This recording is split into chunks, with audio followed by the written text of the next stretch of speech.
কালকে দেখছি একজনে বড় ভিডিও করতে আইছে আমি বাবুরে ভাইরাল করছে সত্যি আমরা যে বড় ভিডিও করতে নাই না তো করতে নাই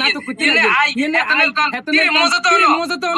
লবণ তো হলো কি দিছে অলরেডি করে বেশি করে ছাড়ে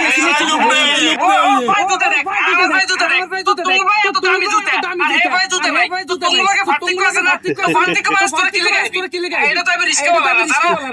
রিস্কা